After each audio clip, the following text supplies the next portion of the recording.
তোমরা চীন দেশের নাম শুনেছ? আমাদের কিছু দূরেই পাশেই ভারতবর্ষের একটা অংশ আছে, তারপরে চীন দেশ, বিরাট দেশ। চীনের প্রাচীনের নাম শুনেছ? অনেকেই শুনেছ, তাই না? পৃথিবীর 7টা আশ্চর্য স্থাপনার মধ্যে সেটা একটা, তাই না? তো আমরা সেই দেশের প্রতিনিধিকে আজকে আমাদের এখানে পেয়েছি।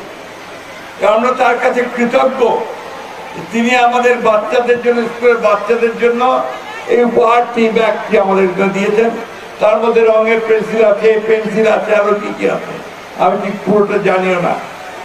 কিন্তু আমি যখন তাকে এখানে আসার জন্য অনুরোধ করেছি, তিনি রাজি হয়েছেন। আমি সেই জন্য তাকে আমার পক্ষ থেকে, তোমাদের পক্ষ থেকে আন্তরিক ধন্যবাদ জানাই। চীনের রাষ্ট্রদূত আমার একজন নিজস্ব ব্যক্তিগত বন্ধু, তার সঙ্গে আমার সম্পর্ক বেশ কিছুদিন ধরে খুব ঘনিষ্ঠ। আমি ইতিমধ্যে 2বার চীনে গেছি, তারও আগে আমি চীনে কয়েকবার গেছি। কিন্তু চীন প্রতিদিনই বদলায়, প্রতিদিনই তার উন্নত হয়, উন্নত থেকে উন্নততর হচ্ছে। আজকে সারা পৃথিবীতে চীন একটা শক্তিশালী দেশে পরিণত হয়েছে। চীন সবচেয়ে বেশি এখন তাদের জনগণের কল্যাণ করেছে। এখন বিভিন্ন দেশে তারা আমাদেরকে সমর্থন, সেইভাবে আমাদেরকেও সমর্থন দিচ্ছে। আমাদের উন্নয়নের ক্ষেত্রে তারা আমাদেরকে সমর্থন দিচ্ছে। আমাদের রাস্তাঘাট, ব্রিজ, কালভার্ট, ইউনিভার্সিটি, এগুলো তারা বাংলা থেকে আমাদেরকে সমর্থন দিচ্ছে। সেই জন্যই আজকে আমি ওনাকে এখানে দাওয়াত করে এনেছি যে উনি আমাদের ঠাকুরগাঁ এলাকার জন্যে ওনাকে দিয়ে আমরা কিছু কাজ করতে চাই।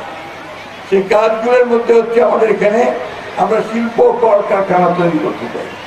সেই শিল্প কলকারখানা তৈরি করাতে উনি আমাদেরকে সাহায্য করবেন।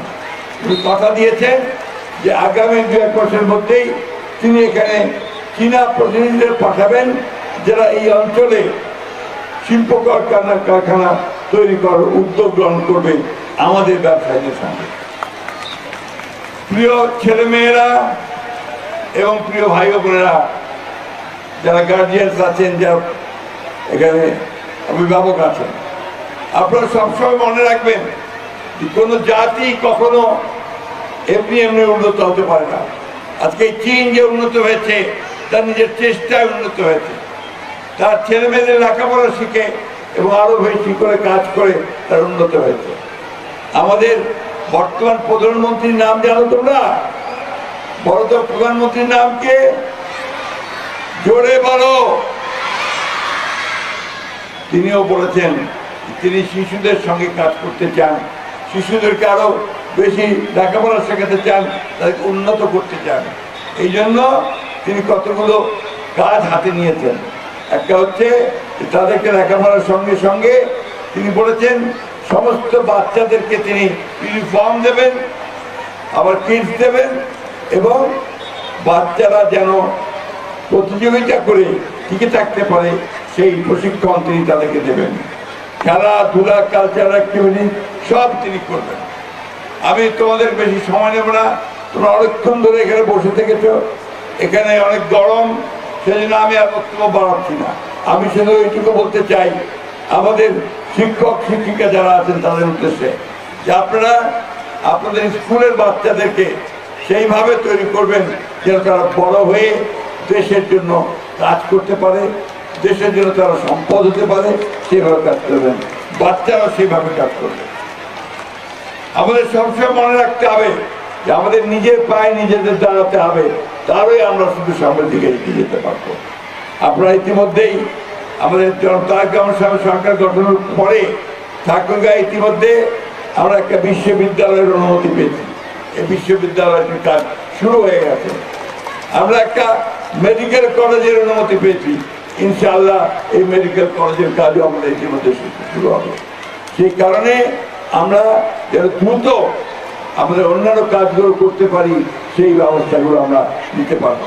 আমি আর বক্তব্য দীর্ঘ করবো না, শেষে বলতে চাই যে বাংলাদেশ চীন মৈত্রী এটা আরো দীর্ঘজীবী হোক, তাই না? সবাই তোমরা একটা স্লোগান দিয়ে বলবে Bangladesh China friendship long live, long live Bangladesh China friendship. ঠিক আছে, long live Bangladesh China friendship. আবার বলো, long live Bangladesh China friendship society. তোমাদের সকলকে অনেক ধন্যবাদ। একই সঙ্গে I want to thank His Excellency. Please take your seat. I want to thank him because he has taken the trouble to travel all the way from Dhaka to rising early morning and taking the flight here. I'm really grateful to him. এবং at the same time একই সঙ্গে আমি তার সঙ্গে যারা এসেছে তাদের প্রতি আমি গ্রেটফুল। এখানে নাফিসা একটু আসুন, কাম হিয়ার।